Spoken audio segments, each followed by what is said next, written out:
Halo, tes.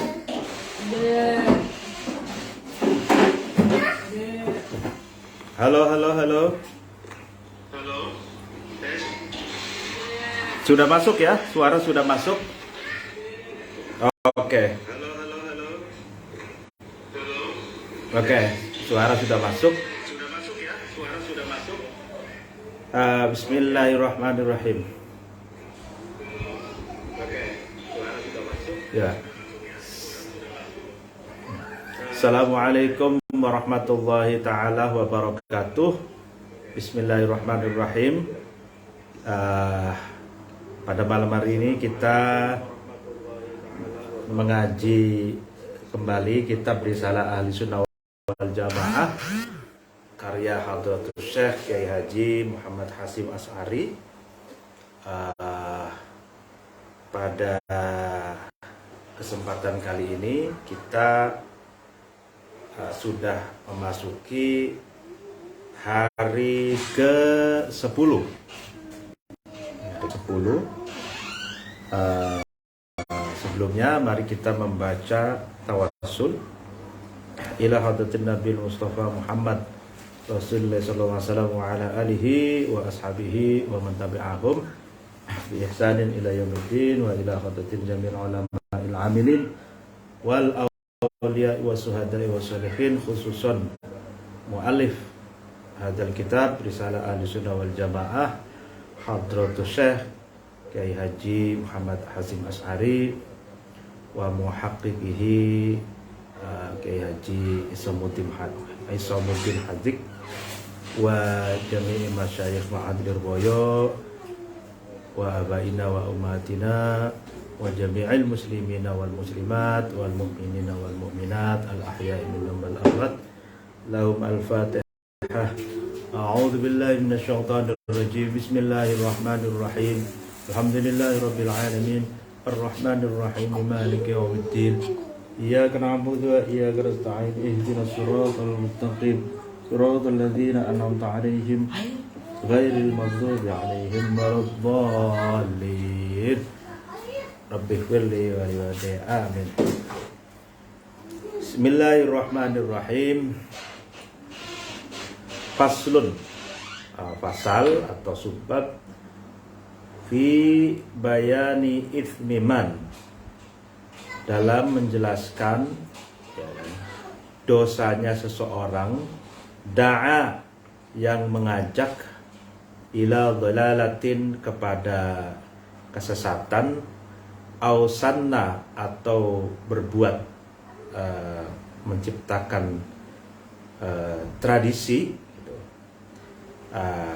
sunatan terhadap satu tradisi atau kelakuan, sayyi'atan yang buruk. Nah, ini bab menjelaskan tentang dosanya seseorang yang mengajak orang lain terhadap kesesatan atau membuat tradisi buruk gitu. Qala, berfirman Allah subhanahu wa ta'ala, maha suci Allah dan maha nur Allah.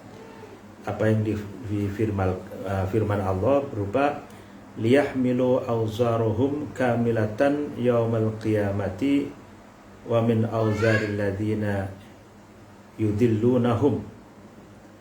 Liyahmilu, supaya mereka membawa atau memikul auzarohum terhadap dosa-dosa mereka, kamilatan secara sempurna, yaumal qiyamati di hari kiamat, wa min auzaril ladzina, dan dari dosa mereka, yudillunahum yang disesatkan atau yang menyesatkan.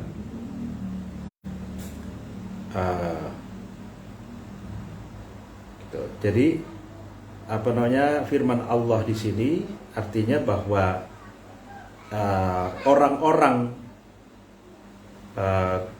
itu memikul dosanya sendiri secara sempurna di hari kiamat nanti. Orang yang disesatkan Bentar ya. Oke. Jadi seseorang itu kalau mengajak sesuatu yang buruk, gitu, maka dia akan dibebani dua dosa. Gitu. Yang pertama, dosa dia sebagai pribadi melakukan keburukan, dan yang kedua dosa orang yang diajaknya. Gitu. Nah ini makanya ada istilah yang sekarang lagi ngetren itu dosa jariah, gitu ya. Nah, artinya kalau kita mengajak keburukan, mengajak orang lain tentunya, mengajak masyarakat seluas gitu, mengajak keburukan. Nah, tentu saja ini nanti akan diikuti, dan orang yang terprovokasi, orang yang diajak itu ikut dan melakukannya gitu. Maka orang yang mengajak itu dia mendapatkan dosa dari pribadinya yang melakukan keburukan, dan dosanya orang yang terpapar, orang yang diajak untuk berbuat keburukan itu. Nah, makanya hati-hati kalau mengajak atau membuat narasi sesuatu yang sifatnya itu negatif, madorot bagi orang lain atau madorot bagi masyarakat secara luas. Nah, apalagi sekarang ini kita sudah berbeda dengan masa lalu. Kalau masa lalu orang mengajak itu menggunakan mulut, ya, menggunakan mulut, sehingga ada keterbatasan ruang dan waktu, sehingga yang diajak itu terbatas, gitu. Atau ajakannya itu pakai tulisan, buku atau tulisan. Nah, itu pun tetap saja terbatas. Nah, sekarang lebih dahsyat lagi, yaitu digital, era digital, era online, gitu ya.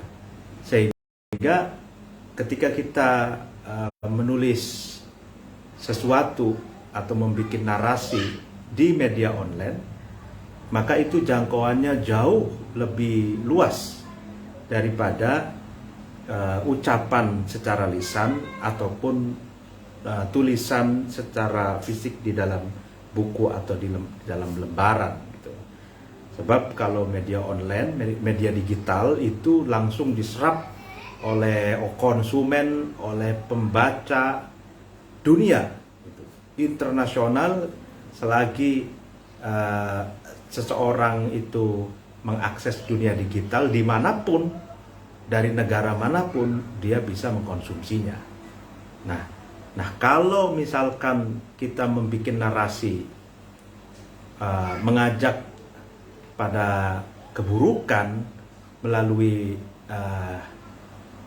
dunia digital, ya, itu berpotensi akan banyak yang mengkonsumsinya, banyak yang membacanya. Karena banyak yang mengkonsumsi dan membacanya, juga berpotensi lebih besar yang terpapar, berpotensi lebih besar yang mengikuti daripada ajakan melalui ucapan atau melalui tulisan secara fisik, melalui kertas ataupun buku, gitu. Nah, karena itu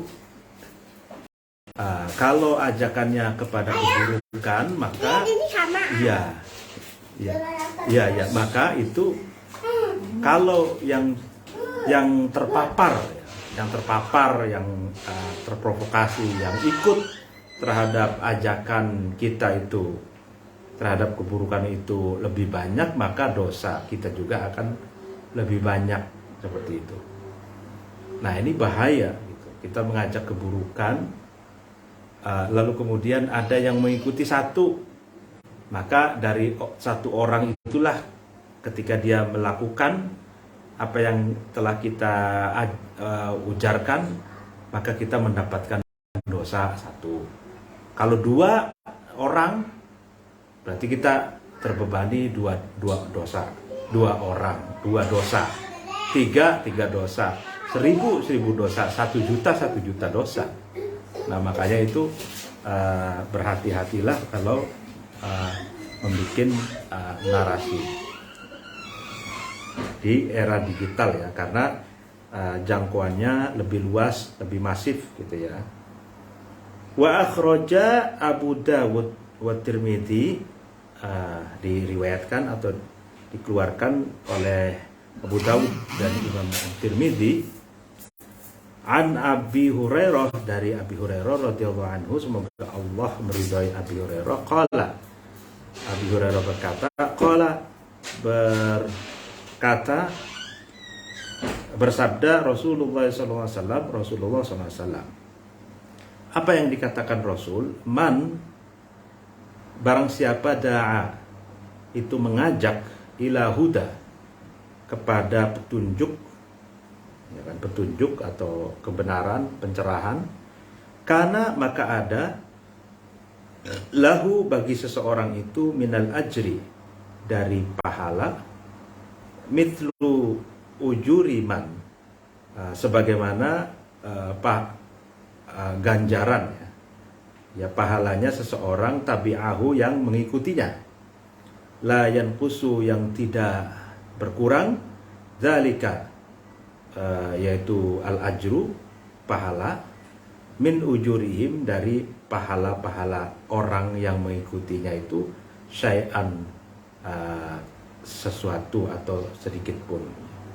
Jadi barang siapa yang mengajak pada petunjuk, mengajak pada pencerahan, kemaslahatan, kemanfaatan, kebaikan, kebajikan, maka dia akan mendapatkan pahala baginya, sebagaimana juga dia akan mendapatkan pahala dari orang yang mengikutinya.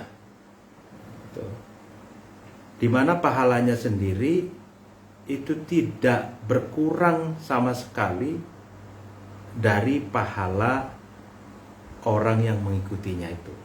Maksudnya, kalau dia mengajak pada pencerahan, kebaikan, nah dari ajakannya itu dia mendapatkan satu pahala. Lalu kemudian ya pahala utuh gitu, tidak berkurang. Lalu kemudian ajakannya itu diikuti oleh seseorang.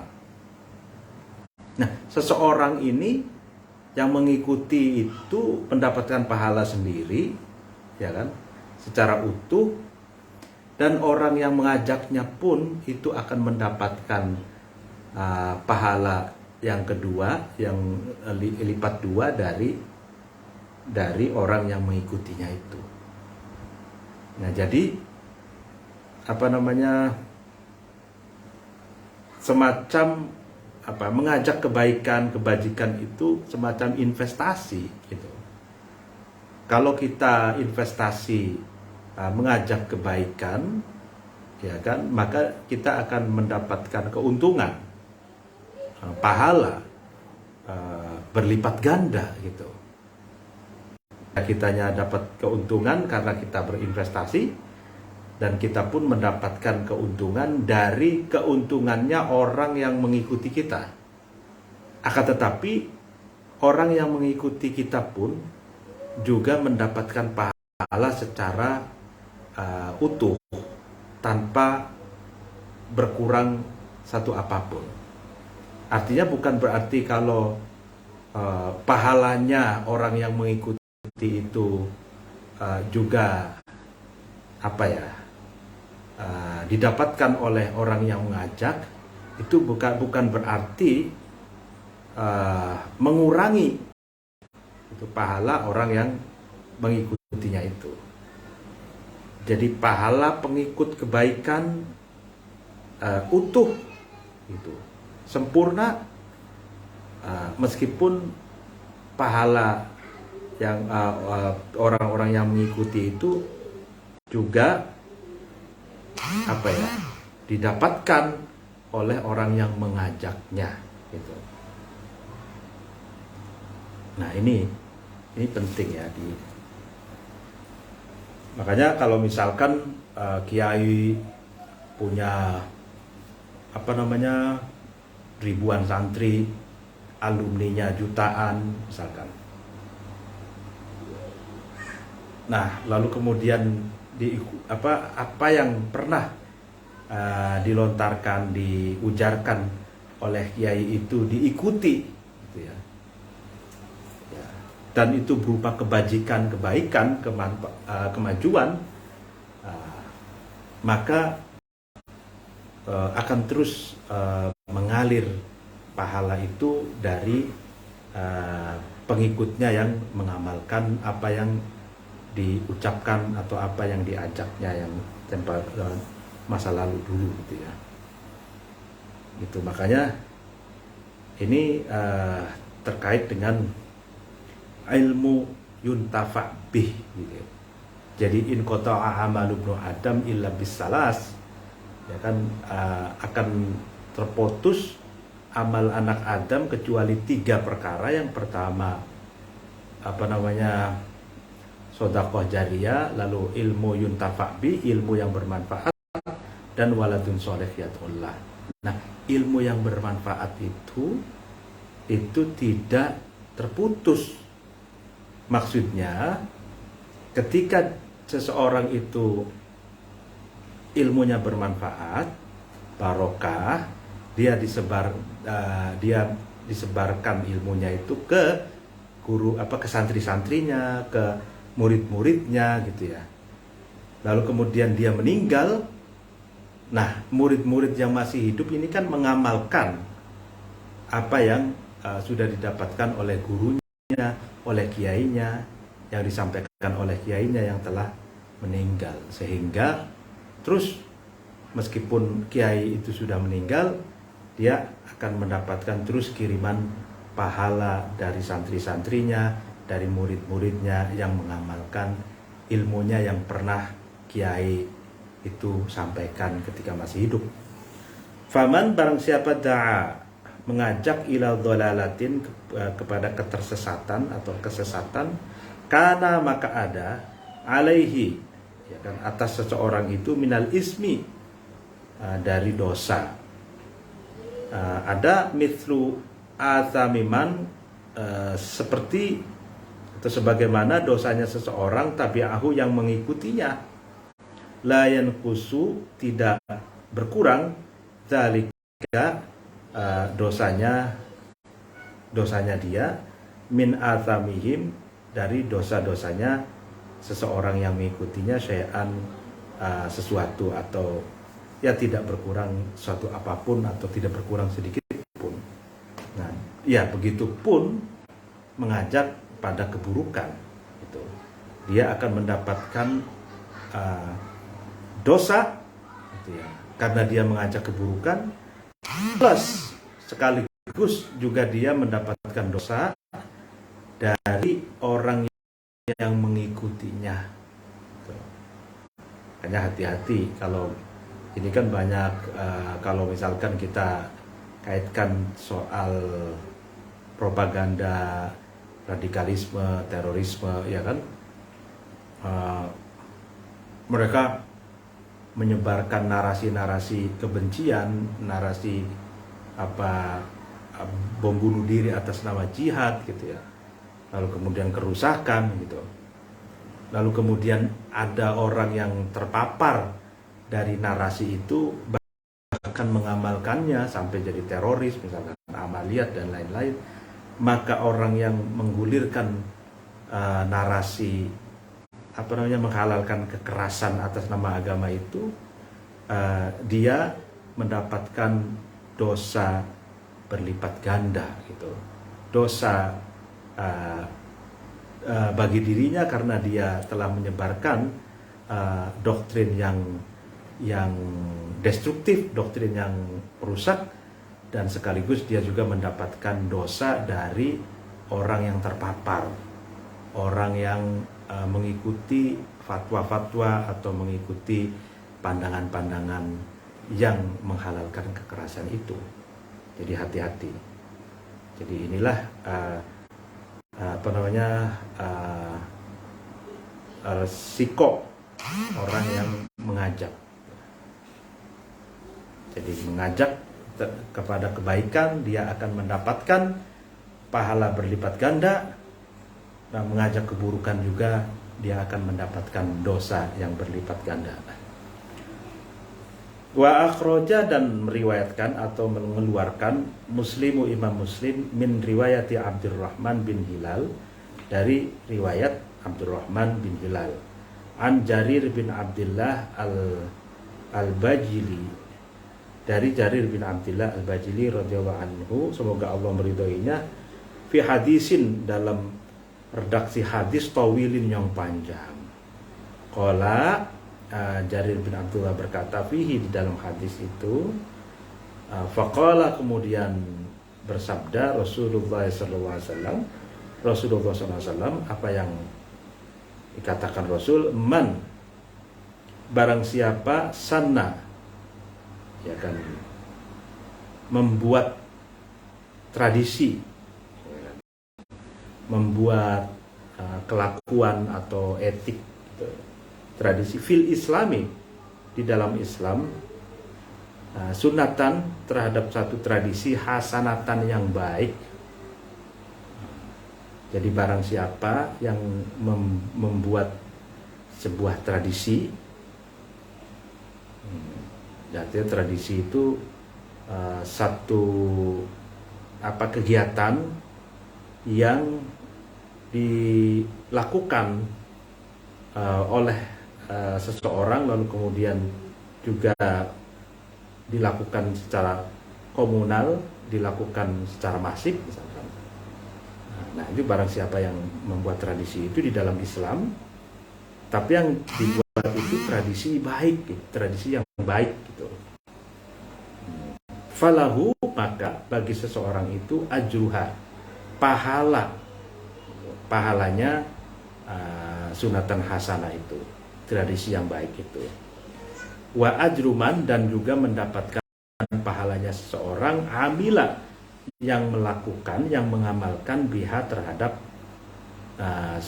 sunatan hasanah itu, ba'dahu, setelah meninggalnya seseorang yang membuat tradisi yang baik itu, min ghairi ayyan qusat, tanpa mengurangi pahala, min ujurihim, dari pahala-pahalanya seseorang itu, syai'an, sesuatu. Jadi, nah ini menarik. Mungkin ada dua yang ingin saya jelaskan dalam hadis ini. Yang pertama, hadis ini secara jelas gitu ya, to the point, bahwa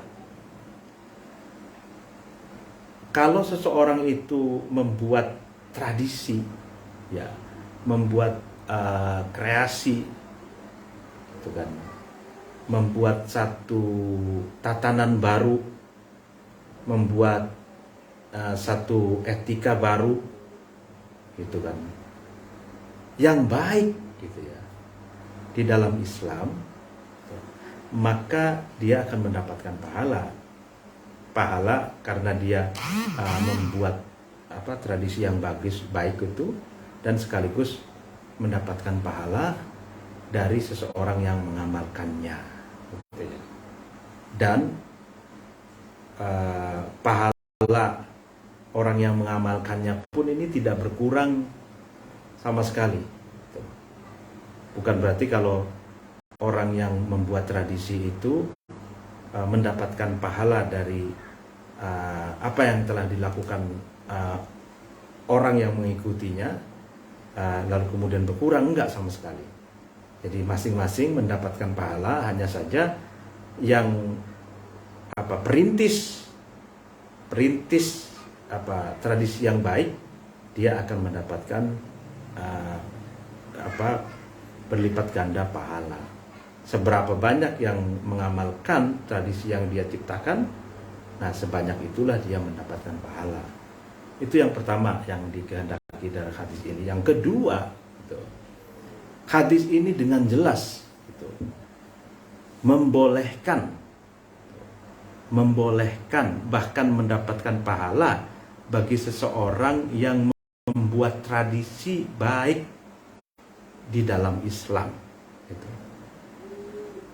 Jadi kalau tradisi yang baik di dalam Islam itu ada kalanya sifatnya itu kontinu atau sifatnya itu melanjutkan dari tradisi sebelumnya, boleh jadi itu dari zaman sahabat, zaman Rasulullah, atau juga tradisi yang benar-benar baru, inovasi yang dia ciptakan, itu tradisi baik yang bagus yang dia ciptakan, yang itu tidak atau belum ada sebelumnya.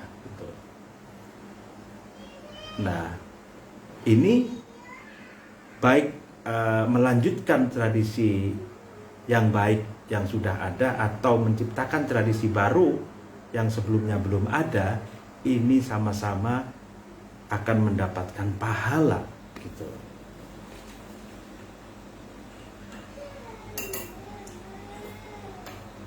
Ngopi dulu.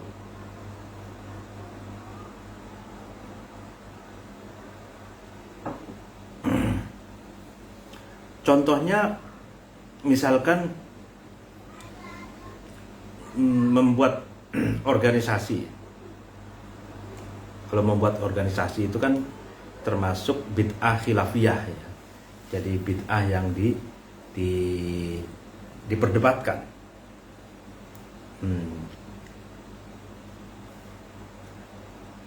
Ada yang mengatakan itu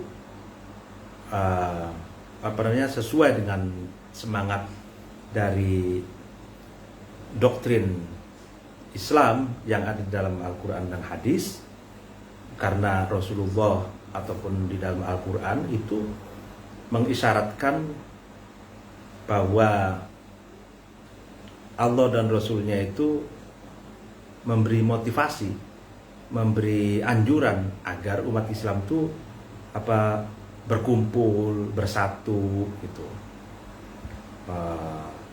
membuat satu sistem kebersamaan gitu. Nah, itu kan berarti ada isyarat-isyarat seperti itu, tandanya bahwa Islam itu membolehkan, bahkan dianjurkan untuk membuat organisasi gitu ya.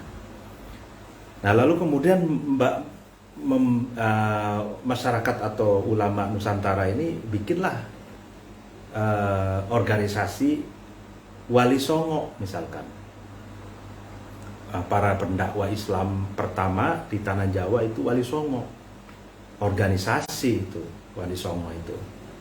Nah, lalu kemudian ternyata organisasi Wali Songo ini efektif dan cukup signifikan dirasakan kemanfaatannya dalam berdakwah. Ternyata dengan organisasi Wali Songo ini berhasil biidznillah mengislamisasi tanah Jawa secara maksimal gitu ya. Nah, organisasi Wali Songo ini sunatan hasanatan, tradisi yang baik yang pada zaman Rasul, pada zaman sahabat tidak ada yang namanya organisasi Wali Songo. Tapi ini sanna fil islamis sunatan hasanatan, tradisi yang baik gitu. Karena apa? Karena terbukti kontribusinya dalam islamisasi itu sangat besar, efektif gitu ya. Nah, makanya itu tradisi yang baik gitu ya. Maka wali songo yang menciptakan organisasi itu dia akan mendapatkan pahala, dan plus wali songo akan mendapatkan pahala dari orang-orang yang mengikuti dan meneladani cara-cara berdakwah atau strategi dakwanya gitu. Begitu juga membuat NU, Muhammadiyah misalkan, yang ternyata terasa sekali keberadaannya, kehadirannya di tengah-tengah masyarakat gitu. Itu sanna fil islami sunatan hasanatan, atau banyak yang lain lah. Pokoknya kita diberi kebebasan sebetulnya di dalam Islam untuk berkreasi, berinovasi, menciptakan tradisi-tradisi adiluhung, tradisi yang baik, tradisi yang maju, yang kontributif, itu yang dirasakan kemanfaatannya gitu. Nah, sehingga ini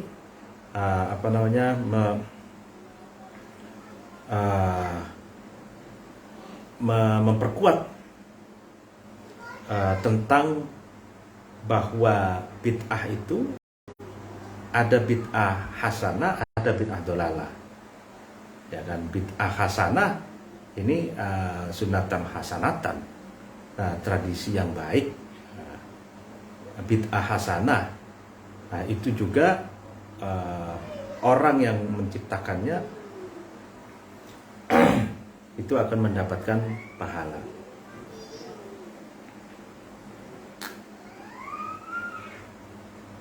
Banyak contoh-contoh yang lain ya.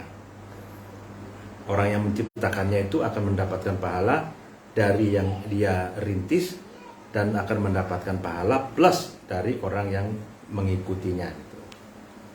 Waman, barang siapa sana menciptakan tradisi fil islami, di dalam Islam, sanatan, sebuah tradisi sayiatan yang buruk, karena maka ada alaihi seseorang itu wizruha, dosanya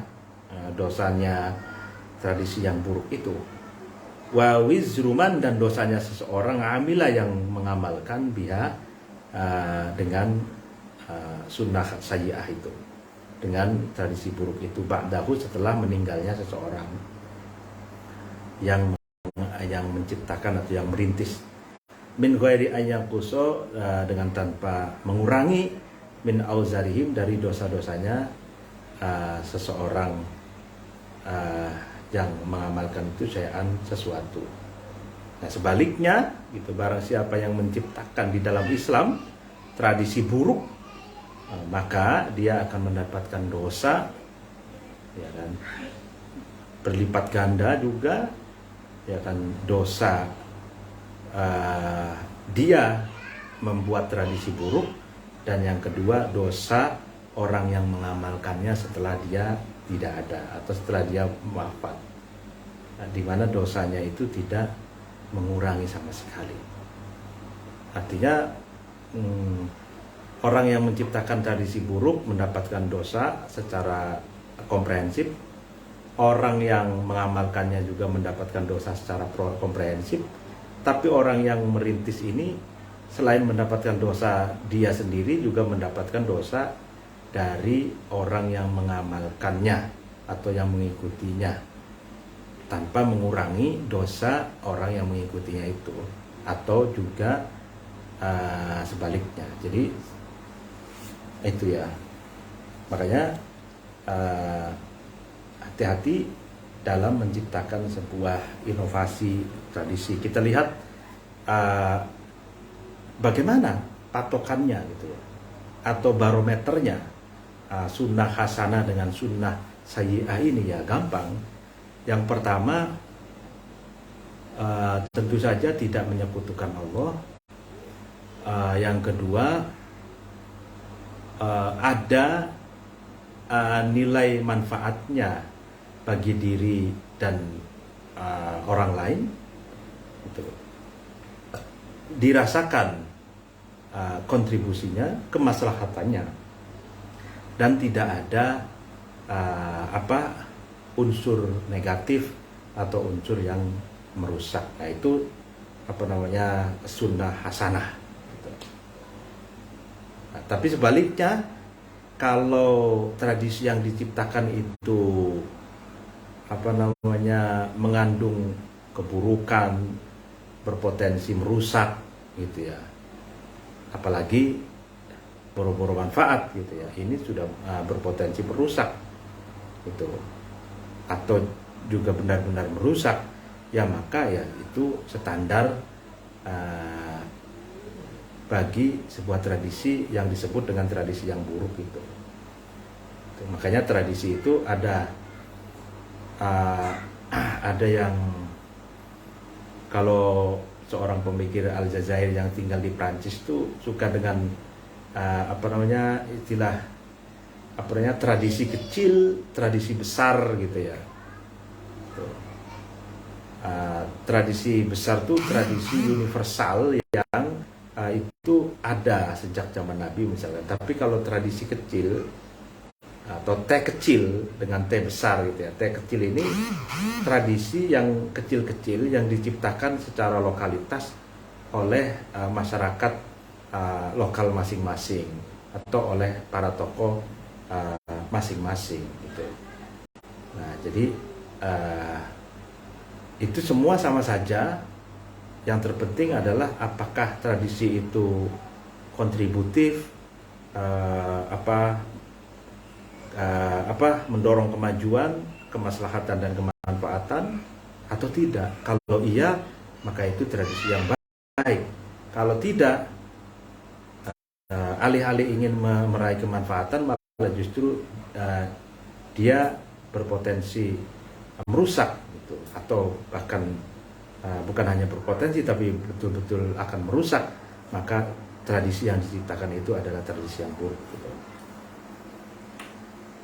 Qala Mujahid, Imam Mujahid berkata rahimahullah ta'ala, semoga Allah merahmati Mujahid, fi tafsiril ayati, di dalam menafsirkan ayat al-madhkurati yang disebutkan, hamluhum, membebani hum terhadap mereka atau golongan mereka, dzunubu anfusihim, dosa-dosa dirinya mereka sendiri, wa dzunubu man, dan dosanya seseorang atau ahum yang taat terhadap mereka, wala yukhaffifu, dan tidak meringankan, dzalika terhadap dosa yang telah dipukulnya, aman dari seseorang atau ahum yang taat terhadap seseorang yang membawanya itu sesuatu. Jadi seseorang ya kan yang menciptakan tradisi buruk, dia akan memikul dosanya sendiri dan memikul dosanya orang yang taat kepadanya, dan tidak ada keringanan sama sekali dari seseorang yang mentaatinya itu. Jadi malahan justru dia akan membebani 2 kali lipat kalau orang yang taat atau orang yang terpaparnya ini. Tuh. Jadi misalkan contohkanlah lebih gampangnya itu jaringan teroris. Jaringan teroris kan ada ideolognya. Ideologi itu yang mengajak ke arah terorisme gitu, dengan doktrin-doktrinnya, dengan provokasinya gitu ya kan. Nah, dia akan mendapatkan dosa karena akan memikul dosanya sendiri karena memprovokasi dan mendoktrin, mencuci otak mereka, pada akhirnya mereka menjadi teroris. Juga para ideolog ini juga mendapatkan dosa plus dari murid-muridnya yang betul-betul melakukan aksi teroris, betul-betul melakukan aksi bom atau aksi bom bunuh diri ataupun aksi-aksi terorisme yang lain. Nah itu. Warawa dan meriwayatkan At-Tirmidzi, Imam Tirmidzi an Amr bin Auf, dari Amr bin Auf radhiyallahu anhu, semoga Allah meridhai Amr bin Auf. Inna Nabiyya sallallahu alaihi wasallam, sesungguhnya Nabi sallallahu alaihi wasallam qala, bersabda, man, barang siapa ahya, yang menghidupkan ya, seseorang itu sunnatan, terhadap satu sunnah min sunnati, dari sunnahku, waqad umitat, yang apa namanya, yang dimatikan, sunnahku itu telah dimatikan gitu, ba'di, setelah aku tiada, sudah setelah aku wafat gitu ya. Karena maka ada lahu, bagi seseorang yang menghidupkan sunnahku itu, minal ajri, dari pahala, mithluman, sama seperti pahalanya seseorang amila, yang mengamalkan biha, ya kan, biha, terhadap sunnah itu, dengan sunnah itu, min ghairi an yanqusa, tanpa ada pengurangan, dalika, yaitu pahala, min ujurihim, dari pahala-pahalanya seorang yang mengamalkan itu, syai'an, sesuatu ya.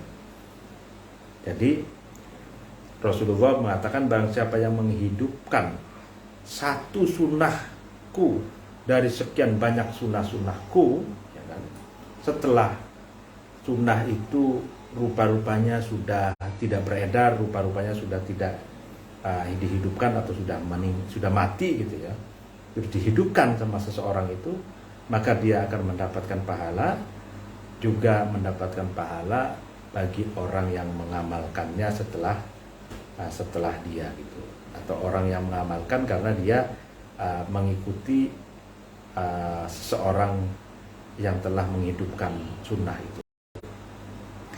Waman, barang siapa ibtada'a, berbuat bid'atan, dengan bid'ah dhalalatan, yang menyesatkan, la tardo, yang tidak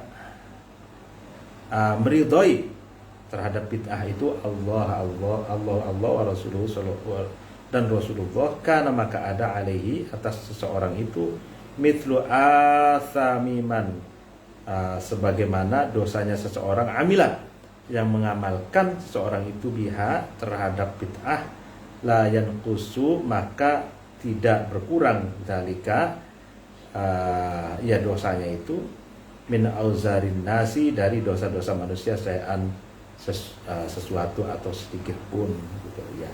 Ya, dan sebaliknya, barang siapa yang berbuat bid'ah, maksudnya bid'ah dhalalah, bid'ah yang menyesatkan, yang tidak diridhoi oleh Allah dan Rasulnya, maka dia akan mendapatkan dosa ya, sebagaimana juga mendapatkan dosa orang yang mengamalkannya karena terpapar atau mengikuti jejaknya atau mengikuti fatwa-fatwanya, dan itu tidak mengurangi dosa-dosanya. Jadi dosanya berlipat ganda. Membuat bid'ah yang buruk, satu dosa, yang kedua dia akan mendapatkan dosa lagi karena ada orang yang mengikuti fatwanya, padahal itu salah, dan orang yang mengamalkannya juga dosa. Warwa, dan meriwayatkan At-Tirmidzi, Imam Tirmidzi, an Abi Hurairah, dari Abi Hurairah radhiyallahu anhu, semoga Allah meridhai Abi Hurairah, qala, Abu Hurairah berkata, qala, berkata Rasulullah sallallahu alaihi wasallam, Rasulullah sallallahu alaihi wasallam, al-mutamassiku, adapun orang yang berpegangan bisunnati, terhadap sunnahku, inda fasadi ummati, ketika rusaknya umatku, falahu, maka bagi mutamassik, orang yang berpegang sunnahku itu, ajrumi ati syahidin, pahala 100 orang yang mati syahid. Nah itu. Nah ini menariknya, banyak ya Al-Quran, hadis, atau khususnya hadis itu memberikan pahala yang fantastis. Di sini barang siapa yang berpegang teguh pada sunnahku ketika umatku terjadi kerusakan, maka dia akan mendapatkan pahala seperti pahalanya 100 orang yang mati syahid. Jadi mati syahid itu pahala yang setimpal dengan mati syahid itu ya banyak, diantaranya ya ini berpegang teguh pada sunnahnya Nabi ketika umat itu sedang terjadi kerusakan. Ya kan, jadi tidak harus berperang di medan perang lalu kemudian baru mendapatkan pahala syahid. Tidak, dengan berpegang teguh terhadap sunnah Nabi saja itu bisa mendapatkan pahala seperti pahalanya 100 orang mati syahid di medan perang karena membela diri, membela bangsanya dari peperangan atau dari serangan musuh gitu. Nah, itulah pentingnya kita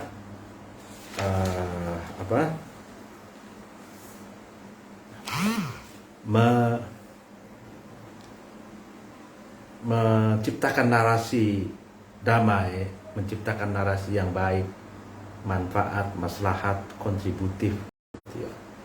Karena dengan narasi-narasi yang kita bangun, kita lemparkan ke dunia digital, lalu dimakan atau dikonsumsi, lalu terpapar, diikuti ide-ide kita yang baik itu, maka kita akan mendapatkan pahala. Jadi kalau ingin berinvestasi pahala di dunia digital itu gampang, tinggal banyak-banyak membuat narasi, mengajak ke hal-hal yang baik, yang maju, manfaat dan maslahat. Nah itu investasi pahala bagi kita gitu. Oke, mungkin kita akan lanjut bab kedua biar cepat selesai ya. Kita minum dulu.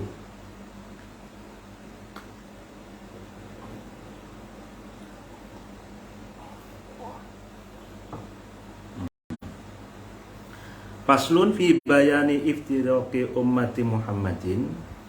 Pasal menjelaskan tentang perpecahan umatnya Nabi Muhammad SAW ala salati atas 3 wa sab'ina dan 70 firqatan kelompoknya. Jadi menjelaskan perpecahan umat Islam yang konon katanya akan terpecah menjadi 73 golongan, wa bayani usulil firaqi, dan menjelaskan pokok-pokok dasar-dasar kelompok ad-dhalati yang tersesat, wa bayanil firqati, dan menjelaskan firqah atau kelompok sekte an-najiyati yang selamat. Wahum, adapun firqah najiyah itu kelompok yang selamat, ahli sunnah wal jamaah adalah kelompok ahli sunnah wal jamaah.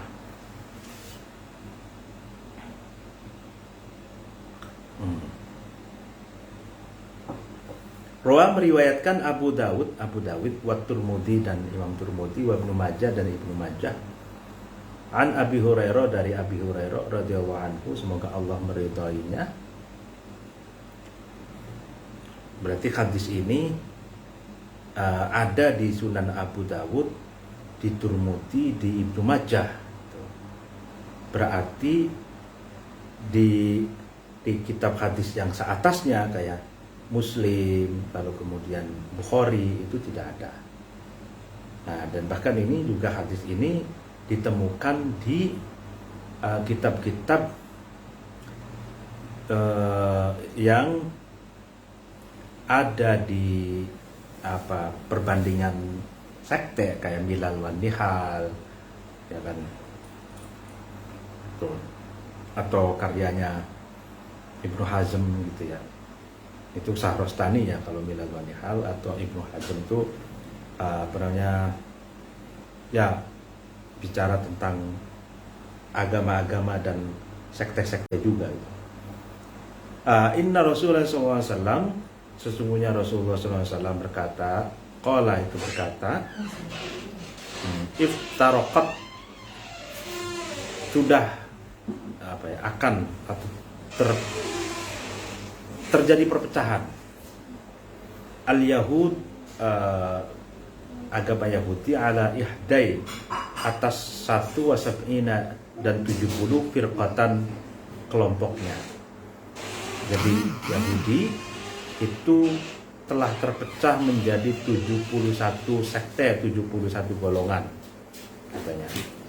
Nah, jadi jangan salah, Nabi sudah memberikan informasi bahwa Yahudi itu terpecah menjadi 71 golongan.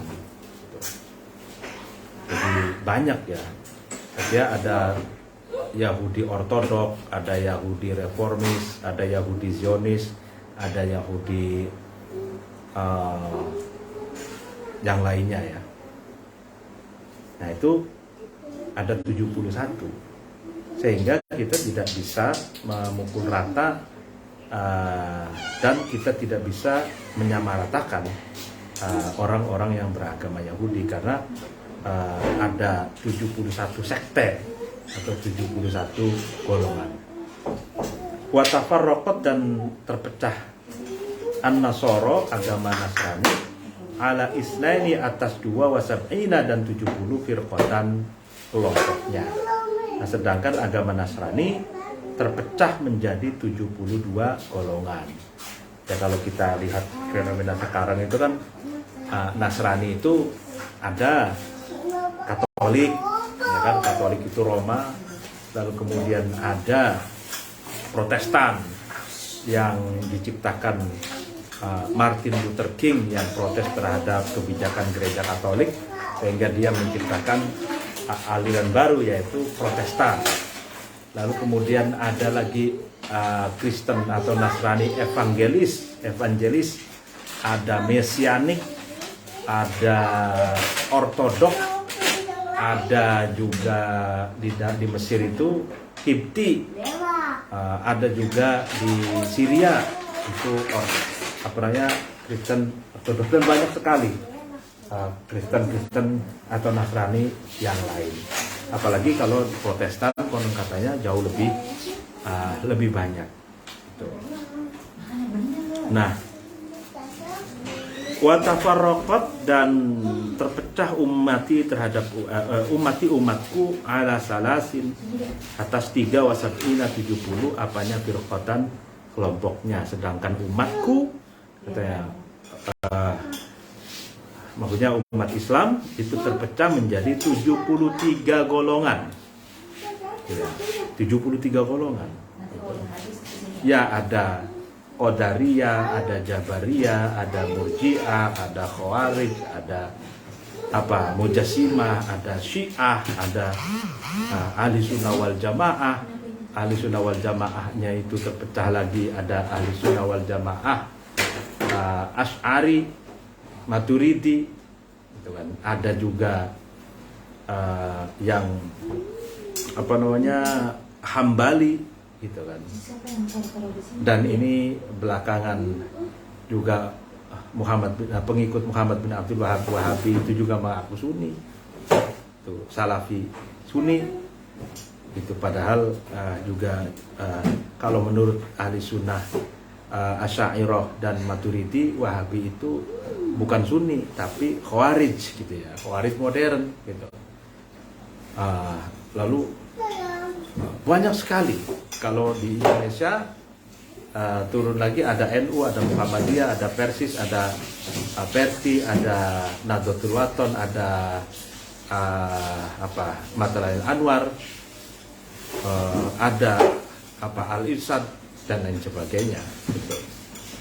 Di Mesir itu ada Al-Azhar, belum lagi Torekotnya, dan banyak sekali itu kelompok-kelompok di internal umat Islam. Nah, kulluha, semuanya itu yang ada 73 golongan di dalam internal Islam itu finnari, itu ada di dalam neraka atau masuk neraka, illa wahidatan, kecuali satu golongan.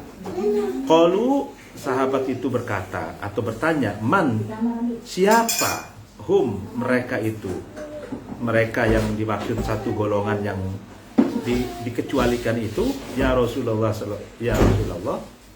siapa golongan yang satu itu yang tidak masuk neraka itu? Qala, Nabi menjawab, hum, wahda itu, golongan yang satu itu, alladzina adalah mereka, alalladzi yang konsisten tetap atas sesuatu, aku alaihi ada di dalam sesuatu itu, atau tetap di dalam sesuatu itu, wa ashabi dan sahabat-sahabatku. Rasulullah, siapakah satu golongan yang tidak masuk neraka itu? Rasulullah menjawab, mereka adalah golongan yang tetap istiqomah, konsisten melakukan sesuatu di mana aku dan para sahabatku ada di dalamnya, atau melakukan sesuatu yang aku dan para sahabatnya dan para sahabatku melakukannya. Mereka yang konsisten terhadap sesuatu di mana aku dan para sahabatnya ada di dalamnya. Ya, seperti itu. Lalu kemudian qala, berkata Syihab Al-Khafazi, Imam Syihab Khafazi rahimahullah ta'ala, semoga Allah merahmati Imam Syihab Al-Khafazi, fi Nasimir Riyadi, di dalam kitab Nasimir Riyadi. Wal firqatu, adapun golongan an-najiyatu yang selamat, hum, yaitu firqah najiyah, ahlu sunnah wal jamaah, adalah kelompok ahli sunnah wal jamaah. Jadi satu golongan yang selamat dari neraka itu adalah ahli sunnah wal jamaah.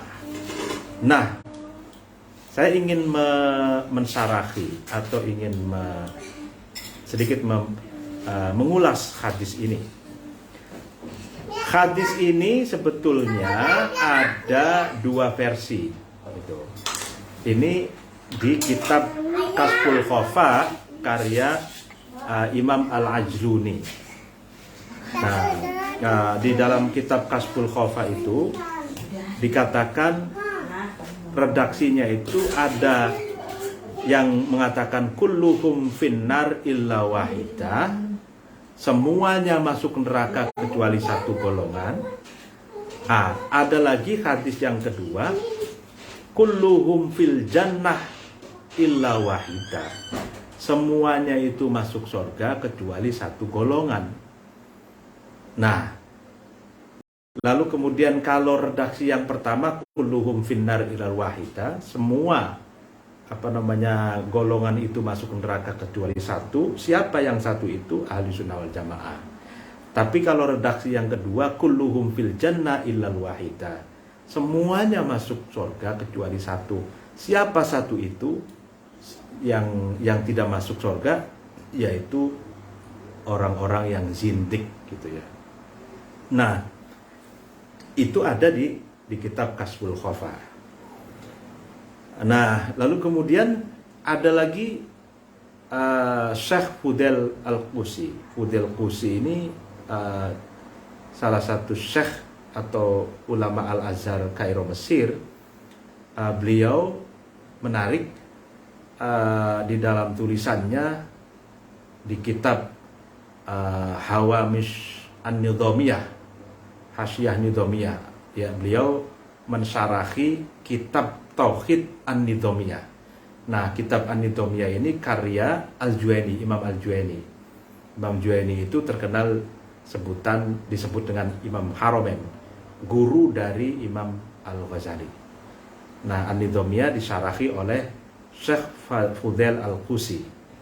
Nah, di dalam kitab itu Syekh Fudail Al-Qusi lebih mendukung hadis perpecahan umat ini pada redaksi kulluhum fil jannah illa wahidah.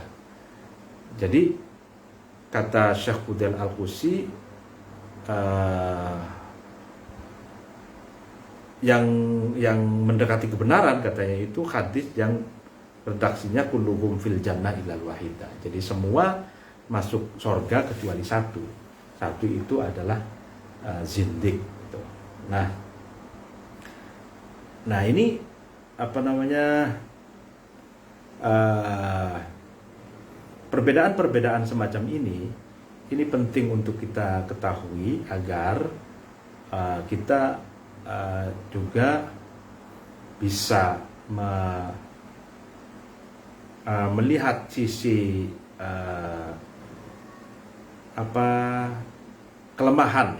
kelemahan dari satu redaksi dan kelebihan dari redaksi yang lain. Jadi perbedaan redaksi hadis itu akan mengakibatkan perbedaan makna, mengakibatkan perbedaan pemahaman dan satu konsekuensi hukum.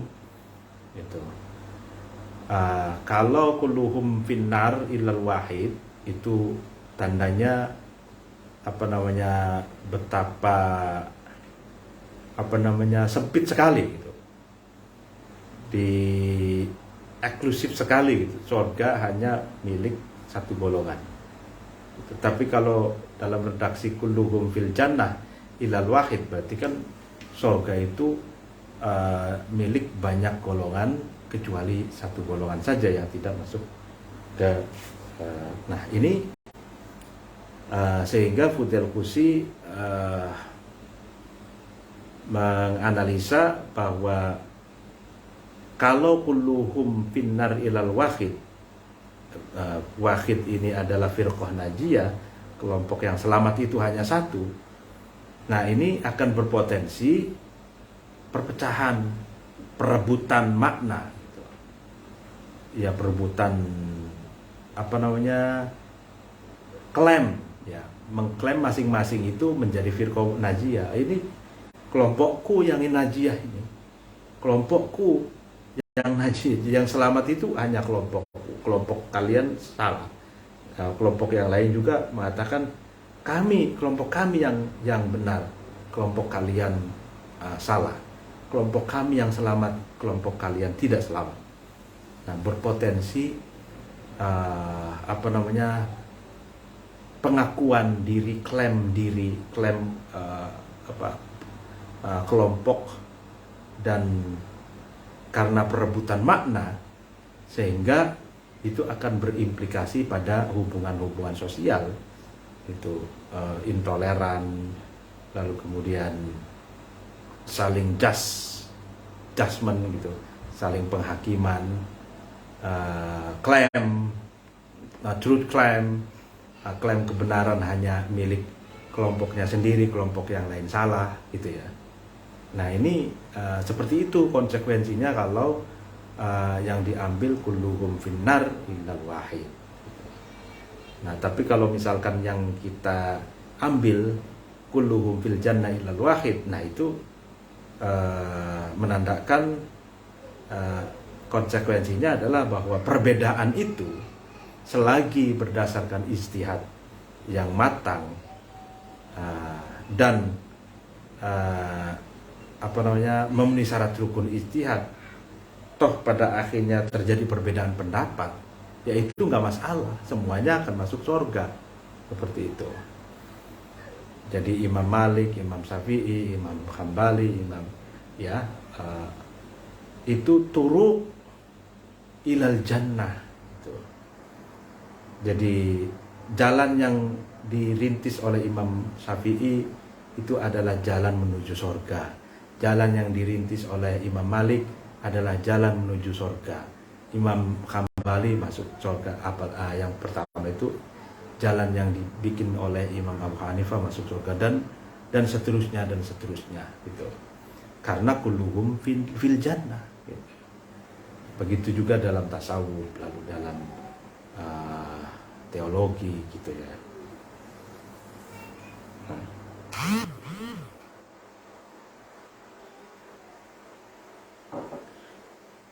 Wa fi Hasyiyah Asy-Syanwani, dan di dalam kitab Hasyiyah Asy-Syanwani Al-Mukhtasar Ibni Abi Jamrah, atas kitab Mukhtasar Ibni Jamrah, dalam Hasyiyah Asy-Syanwani ini dikatakan hum firqah Najiyah itu adalah Abul Hasan al-Asy'ari, golongannya Abul Hasan al-Asy'ari, wa jama'atuhu, dan jamaahnya Abul Hasan al-Asy'ari, ahlu sunnah wa a'immatul ulama'i, yaitu ahli sunnah dan para pemimpin ulama. Nah, di dalam kitab Hasyiah Sanwani, ahli sunnah di situ maksudnya adalah Abul Hasan al-Asy'ari dan pengikutnya. Nah, ini menarik. Abu Hasan al-Asy'ari ini kosong sampai umur 40 tahun itu Mu'tazilah. Lalu kemudian beliau i'tizal atau menyingkir atau keluar dari sekte Mu'tazilah karena beliau mengevaluasi itu akidahnya Mu'tazilah yang banyak sekali bolong-bolongnya, banyak sekali yang lemah argumentasinya, dan ada kekeliruan gitu. Akhirnya Asy'ari itu mendirikan madhab teologinya sendiri. Nah, Al-Asy'ari ini sebetulnya lahir karena ingin menjadi golongan yang moderat gitu antara Qadariyah dan Jabariyah, antara Mu'tazilah dan Mujassimah gitu ya. Mu'tazilah itu Qadariyah. Jadi gini, kalau Qadariyah itu kan mereka itu menyatakan free will and free action, maksudnya kebebasan berkehendak dan kebebasan berbuat. Jadi perbuatan dan kehendak itu ya dari manusia itu sendiri. Karena itu manusia itu diberi kebebasan untuk berkehendak, diberi kebebasan untuk melakukan sesuatu. Nah, kalau begitu, ya kan, menurut Abu Hasan al-Asy'ari itu meniadakan peran Allah. Tuh. Nah, begitupun Jabariyah. Jabariyah itu yang menganggap bahwa semuanya itu adalah kehendak Allah, perbuatan Allah. Gitu. Kalau begitu berarti Jabariyah itu meniadakan peran manusia. Itu yang Qadariyah, yang Mu'tazilah ini meniadakan peran Allah, peran Tuhan, dan mendewakan peran manusia dan kehendak manusia. Nah, itu kelemahannya. Dan Jabariyah pun meniadakan peran manusia. Nah, Al-Asy'ari muncul dan ingin mengkolaborasi keduanya, bahwa dengan Thariqatul Kasb, ya teori kasab itu. Jadi manusia, Tuhan dan manusia itu memiliki peran dan memiliki keinginan yang sama-sama memiliki, tapi nanti pada hakikatnya istilahnya ada ta'aluk tanjiji dan ta'aluk suluhi itu. Jadi kalau manusia itu berikhtiar gitu, tapi hasilnya yang telah diputuskan, yang memutuskan hasil itu ya Allah gitu. Tapi di situ ada peran ikhtiar manusia, dan peran ikhtiar manusia juga doa. Itu ud'uni astajib lakum, doalah kamu akan aku ijabahi. Nah, doa juga ikhtiar dari manusia gitu. Tapi keputusannya ada di Allah. Makanya ada qada dan qadar. Takdir itu sesuatu yang sudah terjadi. Ya kan? Nah, itulah hakikat dari Allah gitu. Tapi kalau yang belum terjadi itu masih wilayah ikhtiariyah gitu. Nah, ini luar biasa. Al-Asy'ari mengkolaborasikan, mengafirmasi peran manusia dan mengafirmasi peran Tuhan. Dan itulah ahli sunnah wal jamaah. Li'annallaha ta'ala, karena sesungguhnya Allah ta'ala ja'alahum, Allah menjadikan Asy'ari dan jamaahnya hujjatan, sebagai hujjah, sebagai argumentasi ala khalqihi, atas makhluknya Allah, wa ilaihim, dan kepada Asy'ari dan jamaah tafazza'u, ngungsi, al-amatu, orang umum, manusia pada umumnya, fi dinihim, di dalam agamanya ammah, wahum, adapun Asy'ari dan jamaahnya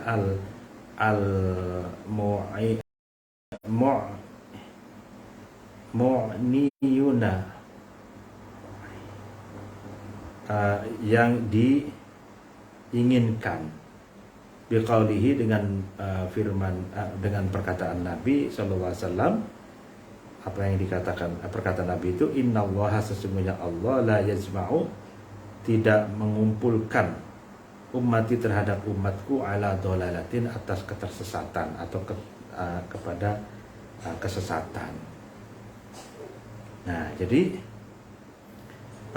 Asy'ari dan jamaahnya, ya kan, itu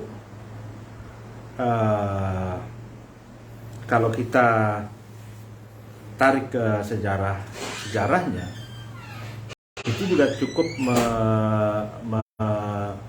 konternarasikan terhadap Jabariyah yang itu berbahaya, karena dalam sejarahnya Jabariyah ini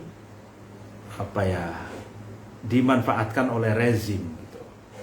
Dimanfaatkan oleh rezimnya, kalau bahasa sekarangnya itu dijadikan gerakan politik identitas, itu Jabariyah. Karena apa?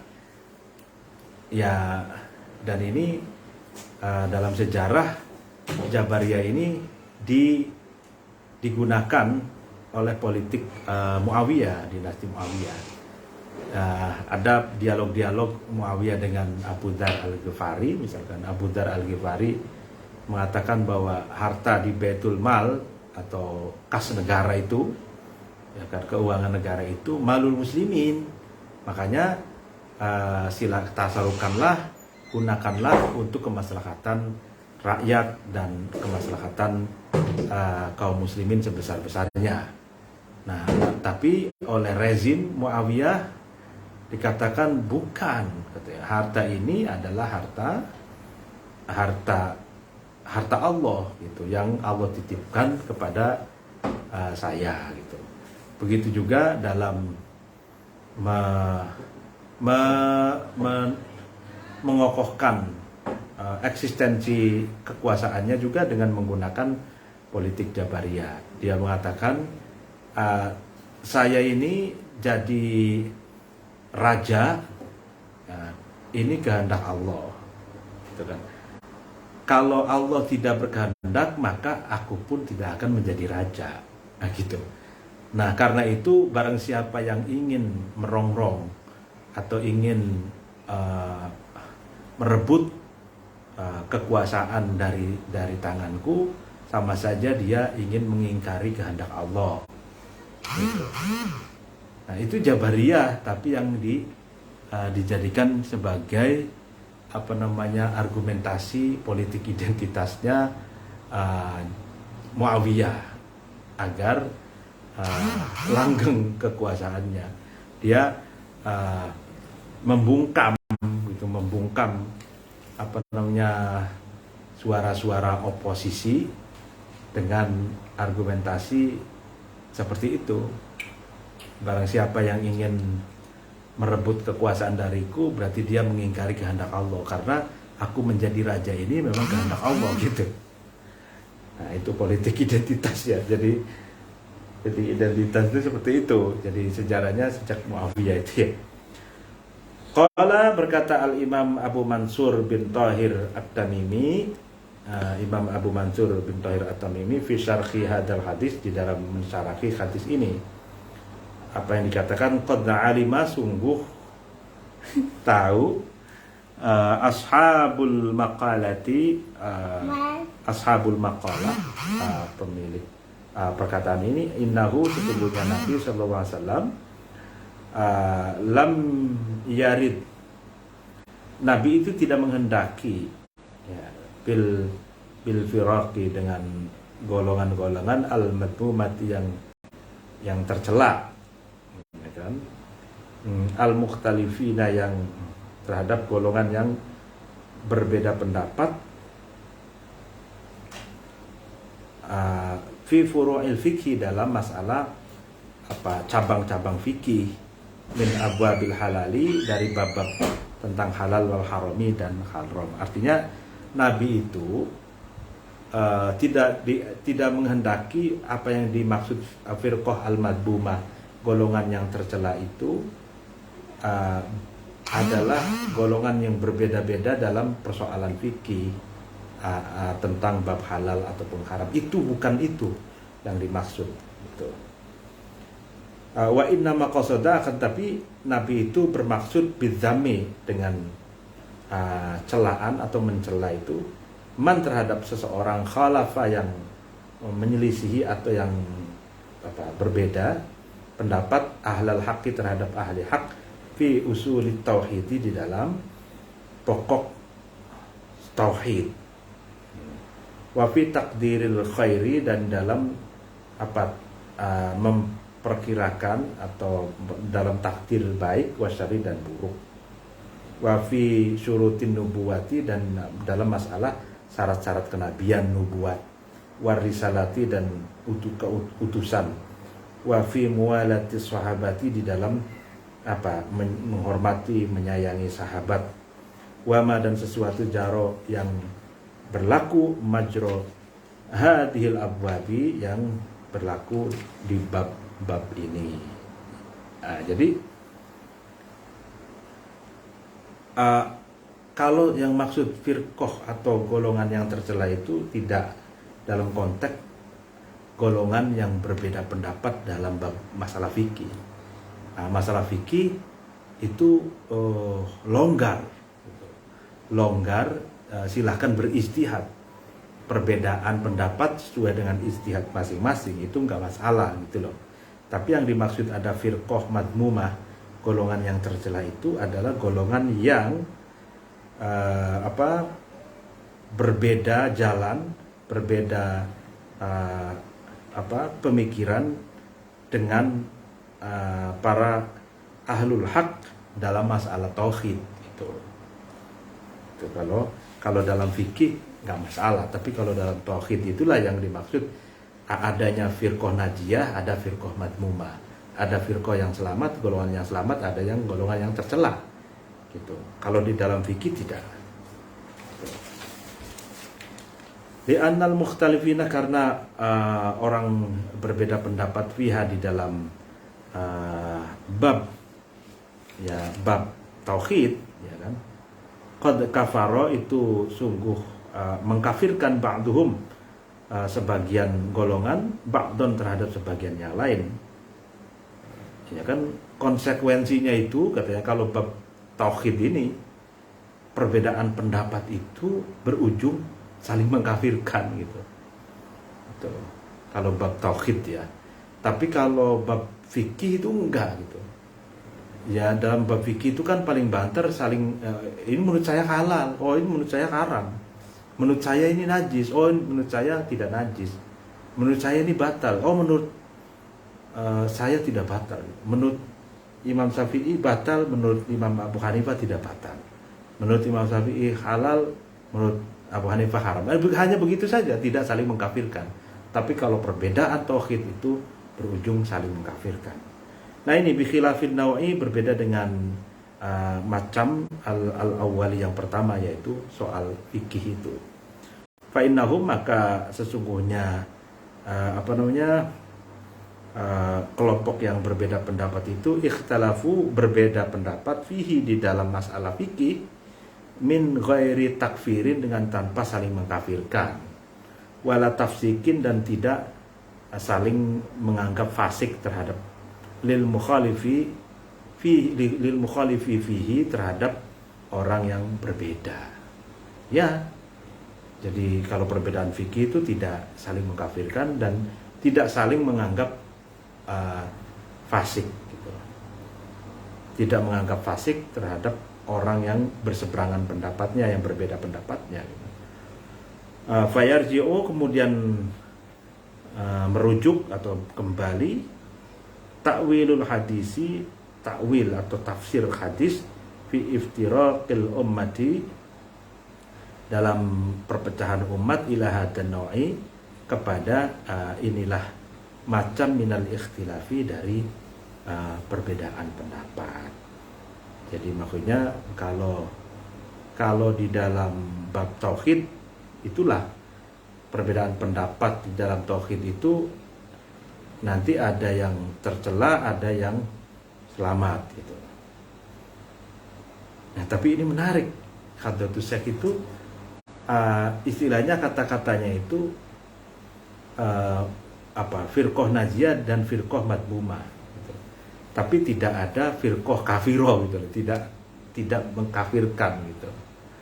Jadi hanya paling banter tuh golongan yang selamat, golongan yang tercela, itu aja.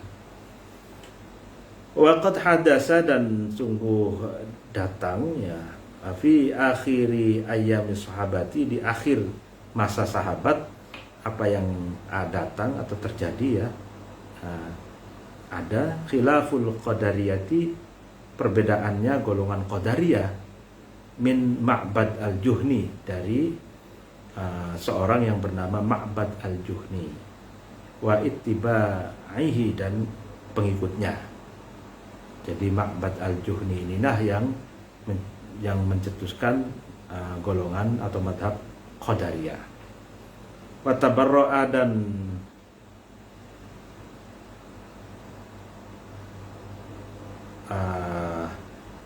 tabarra'a, jadi berlepas diri. Itu tabarra'a itu berlepas diri atau bebas, membebaskan diri, minhum, dari Ma'bad Juhni dan pengikutnya. Siapa? Al-mutaakhiruna, orang-orang yang datang terakhir, minas sahabati, dari para sahabat. Contohnya ka Abdullah bin Umar, Abdullah bin Umar, wa Jabir, wa Anas, Jabir, Anas, wa nahwihim, dan sesamanya, radhiyallahu anhum ajmain, semoga Allah meridhoi Abdullah bin Umar, Jabir, Anas, dan yang lain sebagainya secara keseluruhan. Nah, jadi Qadariyah ini diciptakan oleh Ma'bad Juhni, dan Ma'bad Juhni itu masa di mana para sahabat Nabi yang paling junior itu masih hidup. Dan contohnya ya Abdullah bin Umar, Jabir, Anas gitu. Dan mereka ini para sahabat yang paling junior yang masih tersisa pada masa Ma'bad al-Juhni, mereka menyatakan berlepas diri dari Ma'bad al-Juhni. Artinya berlepas diri itu tidak mau ikut pendapatnya golongan Ma'bad al-Juhni. Tsumma hadasa, kemudian datang al-khilafu, perbedaan pendapat, terjadi perbedaan pendapat pada dzalika, setelah munculnya Qadariyah, syai'an, dengan sesuatu, syai'an dengan sesuatu yang lain. Maksudnya sedikit demi sedikit ini syai'an ini. Artinya setelah muncul Qadariyah, akhirnya terjadi perbedaan pendapat sedikit demi sedikit, ila antakamalat, sampai sempurna, al-firaqu, golongan ad-dhalatu, yang menyesatkan atau tersesat, sempurna apa itsnaini, terhadap 2 wa sab'ina, dan 70 firqatan golongannya. Jadi sedikit demi sedikit terjadi perbedaan pendapat, lalu kemudian muncullah secara sempurna 72 golongan. Lalu kemudian wasalisatu, adapun yang kedua, wasab'una, dan 70, maksudnya yang ke-73, hum, golongan yang ke-73 ini ahlus sunnah wal jamaah, ahli sunnah wal jamaah. Wahum, adapun ahli sunnah wal jamaah itu al-firqatu, adalah kelompok golongan an-najiyatu, yang selamat gitu. Oke. Fa in qila, kemudian ketika dikatakan atau ditanya hadhil firaqu, apakah yang dimaksud golongan ma'rufatun itu dikenal? Apakah golongan yang selamat firqah najah itu dikenal? Fal jawabu, maka jawabannya inna, sesungguhnya kami na'rifu,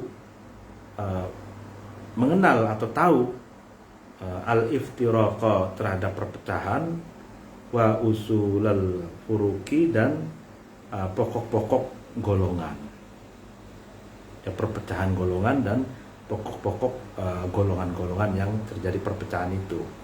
Wa inna kulla ta'ifatin, dan sesungguhnya setiap golongan, minal firaqi, dari golongan-golongan itu, inqasamat, terbagi, ila firaqin, ke golongan-golongan, wa in lam nahud, meskipun saya tidak meliputi, bi asma'i tilkal firaqi, dengan nama golongan-golongan tersebut, wa madzahibiha, dan madhab-madhab golongan tersebut. Ya, artinya ya kita kenal kata-kata itu Syekh gitu ya, masing-masing golongan itu terbagi menjadi banyak golongan, ya, meskipun kita tidak menyebutkan nama-nama golongan itu di sini gitu. Artinya ada golongan yang besar, lalu kemudian terjadi friksi gitu, friksi di dalamnya sehingga membentuk golongan baru gitu. Artinya ada golongan-golongan induk dari sekte-sekte. Nah, dari satu induk bisa memecah lagi karena friksi, jadi menjadi golongan-golongan yang lain, maksudnya gitu. Dan Hadratus Syekh, ya, istilahnya kita hanya akan menjelaskan nama-nama golongan yang besar-besarnya saja gitu. Adapun friksi yang ada di dalamnya, cabang-cabang, anak rantingnya itu tidak dijelaskan secara komprehensif di sini gitu. Wa usulul firaqi, adapun usul itu ya sentral golongan, yaitu yang pertama al-Haruriyah, golongan Haruriyah, sekte Haruriyah, wal Qadariyatu, dan sekte Qadariyah, yang ketiga wal Jahmiyatu, sekte Jahmiyah, yang ketiga, yang keempat al-Murji'atu, sekte Murji'ah, yang kelima Rafidatu dan Syiah Rafidah, yang ke 1, 2, 3, 4, 5, yang kelima ini, wal Jabariyatu dan Jabariyah, 1, 2, 3, 4, 5, 6. Jadi itu yang besar-besarnya. Waqad qala, dan sungguh berkata, ba'du ahlil ilmi, sebagian ulama ahli ilmu, rahimahumullah ta'ala, semoga Allah merahmati ulama. Sebagian ulama mengatakan usulul firaqi, adapun sentral, pokok-pokok gitu ya, golongan-golongan ad-dhalati, yang tersesat, yang menyesatkan, hadis itu inilah 6. Jadi ada 6 golongan yang menyesatkan, katanya. Waqad inqasamat, dan sungguh membagi, kullu firqatin, masing-masing dari golongan itu, minha, dari golongan itu, itsna asyarata, 12 firqatan, golongannya. Jadi sebagian ulama mengatakan firqah yang tersesat itu ada 6 induk, ada 6 induk, masing-masing dari masing-masing dari induk itu ada friksi 12 golongan. Fasorot, maka jadi ila itnai wasab'ina, 72 firqatan golongannya. Jadi berarti 12 kali 6. Berapa tuh? 12 kali 6. 6 kali 2, 12, 1, 7. Iya, 72 jadinya. Tuh. Qala, dan berkata Ibnu Ruslan rahimahullah ta'ala, semoga Allah merahmati Ibnu Ruslan. Qila dikatakan inna tafsilah, sesungguhnya rincian isnan wasab'in firqatan itu, rincian 72 golongan itu, yaitu asyruna 20 golongan, minhum dari 72 itu rawafidu, golongan Syiah Rafidhah. Jadi Syiah Rafidhah itu ada friksi, ada cabang golongan lagi 20. Wa asyruna, dan 20 golongan minhum dari 72 itu khawarij. Khawarij juga bercabang menjadi 20 golongan.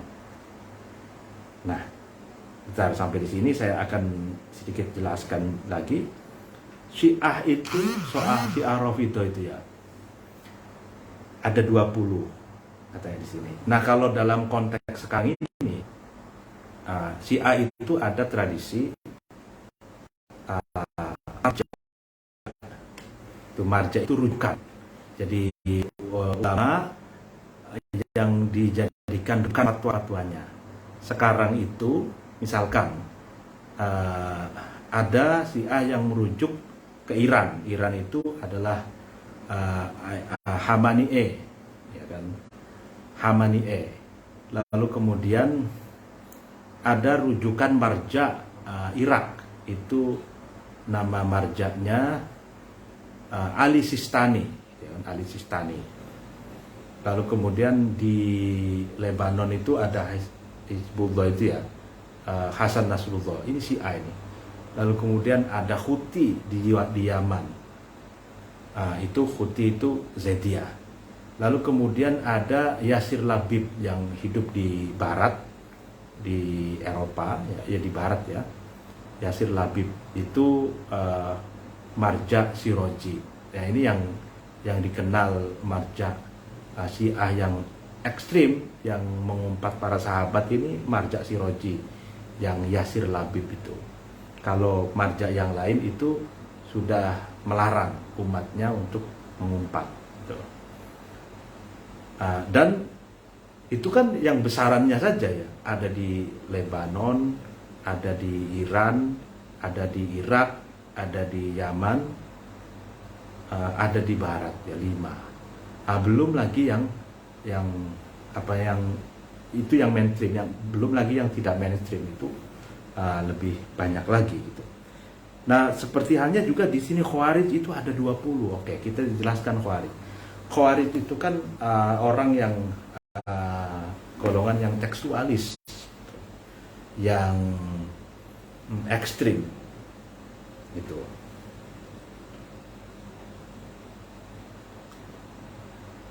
Yang mengkafirkan sahabat juga. Gitu. Sahabat Ali dikafirkan. Gitu. Khawarij ini tanda-tandanya itu kan konon katanya yang membunuh sahabat Ali gitu ya. Mereka itu harfiah, literalis. Lalu kemudian yang membunuh sahabat Ali itu juga hafal Quran katanya, terus jidatnya hitam, ada kapalnya di kapalan di jidatnya itu. Nah, Khawarij itu ada 20. Nah, kalau kita kontekstualisasikan hari ini ya, yang disebut Salafi Wahabi itu kan banyak. Ada Salafi ini, kalau dalam perspektif kita itu kan Khawarij modern itu kan Salafi Wahabi. Ada Salafi Wahabi dakwah, ada Salafi Wahabi tarbiyah, ada yang ketiga Haroki, ada Salafi Wahabi jihadis. Nah, jihadis ini yang ekstrim, yang menghalalkan kekerasan atas nama jihad, atas nama agama, itu dibagi lagi, ya kan. Ada Al-Qaeda itu Osama bin Laden itu ya Wahabi. Lalu kemudian ada lagi Tauhid wal Hijrah Sukri Mustafa 6, Ikhwanul Muslimin Said Qutb 7. lalu kemudian apa namanya Al-Maqdisi. Al-Maqdisi dulu itu menggunakan nama misalkan TWJ, Tauhid wal Jihad. Tauhid wal Jihad. Tauhid wal Jihad itu lalu kemudian muncul ISIS. Ya kan, muncul ISIS. Lalu kemudian ada JAT, Jamaah Ansarut Tauhid. Ada lagi Jamaah Ansarut Syariah. Dan macam-macam lagi, banyak sekali. Dan ini diprediksikan oleh para ulama, Khawarij itu ada 20 golongan. Wa asyruna dan 20 Qadariyatun. Qadariyah juga ada 20. Qadariyah itu ya ada Qadariyah Ma'bad al-Juhni, itu ada Qadariyah lalu menjelma jadi Mu'tazilah. Mu'tazilah itu banyak lagi, ada Qadhi Abdul Jabbar, ada macam-macam gitu. Ada Neo Khawarij gitu kan. Nah, lalu kemudian wasab'atun, adapun 7 Murji'atun, Murji'ah, kelompok Murji'ah. Wa firqatun, dan 1 golongan Najariyatun, kelompok Najariyah. Wahum, adapun Najariyah aksar, itu lebih banyak min ashri firaqin, dari 10 golongan. Jadi Najariyah itu ada lebih dari 10 golongan. Walakin yu'adduna, akan tapi dianggap Najariyah itu wahidatan, satu kelompok saja. Wa firqatun, adapun 1 kelompok Haruriyatun, Haruriyah. Wa firqatun, dan 1 kelompok lagi Jahmiyatun, Jahmiyah. Wa thalathu furuqin, dan adapun 3 kelompok lagi Karomiyatun, kelompok yang bernama Karomiyah. Fahadihi, maka adapun kelompok itu isnatani, 2 adalah 2, wasabuna, dan 70 firqatan golongannya. Jadi 72 golongan. 72 golongan ini yang di luar ahli sunnah wal jamaah. Jadi kalau ditambah dengan ahli sunnah wal jamaah menjadi 73 golongan. Nah, jadi yang menjadi perbedaan pendapat di dalam tubuh ahli sunnah wal jamaah itu kan saling mengklaim menjadi ahli sunnah wal jamaah gitu. Makanya kalau tidak salah Syekh Ali Jum'ah dan para ulama Al-Azhar Mesir itu menulis buku ahli sunnah Asy'ariyah, ahli sunnah Asy'ari, karena memang Al-Azhar Kairo Mesir itu akidahnya, tauhidnya itu Asy'ari, sama dengan NU gitu. Nah, itu mengapa ada istilah ahli sunnah Asy'ariyah? Karena ada orang atau kelompok lain yang mengklaim menjadi bagian dari ahli sunnah, tapi bukan pengikut Asy'ari gitu. Sama juga istilah di Indonesia itu ada istilahnya ahli sunnah An-Nahdiyah, ahli sunnahnya NU. Nah, kenapa demikian? Karena di luar NU juga ada banyak kelompok yang mengaku ahli sunnah, yang berbeda, yang bukan dan tidak mengikuti tauhidnya Al-Asy'ari itu. Nah, itulah dunia Islam, banyak sekali sekte, ya kan, banyak sekali golongan. Sama saja sih sebetulnya di Nasrani juga, di Yahudi juga, itu kan banyak gitu. Kenapa? Ya, ini menariknya. Nabi itu memprediksikan perpecahan, lalu kemudian munculnya sekte-sekte di dalam agama itu hanya menyebutkan 3 agama. Yang pertama agama Yahudi, yang kedua agama Kristen, Nasrani, yang ketiga Islam. Karena kalau menurut analisa saya, karena tiga agama ini adalah agama samawi, agama yang memiliki kitab suci.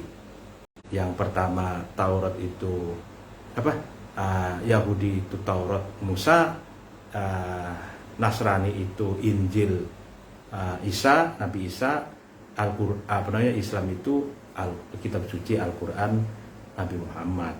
Dan tiga agama ini adalah Abraham religions.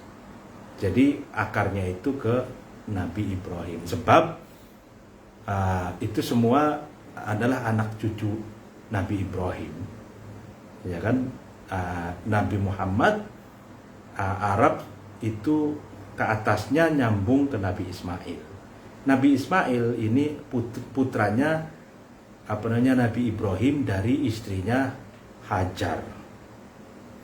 Ya kan? Lalu kemudian Yahudi Nasrani itu dari dari Yakub, Sulaiman, lalu kemudian Nabi Musa, lalu kemudian Nabi Ishak. Gitu. Nabi Ishak ini adalah putranya Nabi Ibrahim dari ibunya Siti Sarah yang bernama Siti Sarah. Jadi sebetulnya tiga agama ini, ya, agama Islam, Yahudi, Nasrani, ini bukan hanya punya kaitan doktrin, bukan hanya ada kaitan genealogi pemikiran, genealogi teologis, tapi juga memiliki keterkaitan darah gitu. Mereka ini satu keluarga sebetulnya, hanya beda ibu, satu bapak Nabi Ibrahim. Makanya kadang saya berpikir kok ini ada konflik-konflik gitu ya. Apakah Nabi Ibrahim di atas sana para nabi, ya, Nabi Muhammad, Nabi Musa, Nabi Ishak, Nabi Ismail itu senang melihat kita ini konflik gara-gara perbedaan agama itu? Padahal kan mungkin mereka loh, kok itu sama, kok itu masih saudara, kok apa nggak sedih juga para nabi itu melihat kita konflik itu gara-gara politik gitu ya. Nah itu menurut saya sebisa mungkin menghindari konflik dan ya mungkin ada perbedaan karena memang di dalam Al-Quran juga dikatakan bahwa perbedaan itu di level syariat. Nah, kalau di level di level tauhid, keyakinan itu sama. Atau meminjam istilah Fitrabshun itu mengatakan perbedaannya itu hanya di eksoterik, di lahiriah, tapi di batiniahnya itu esoterik itu memiliki titik-titik persamaan. Nah, makanya memang kita harus dewasa dalam beragama sehingga kita memiliki kesabaran dan toleransi gitu ya. Mungkin begitu saja.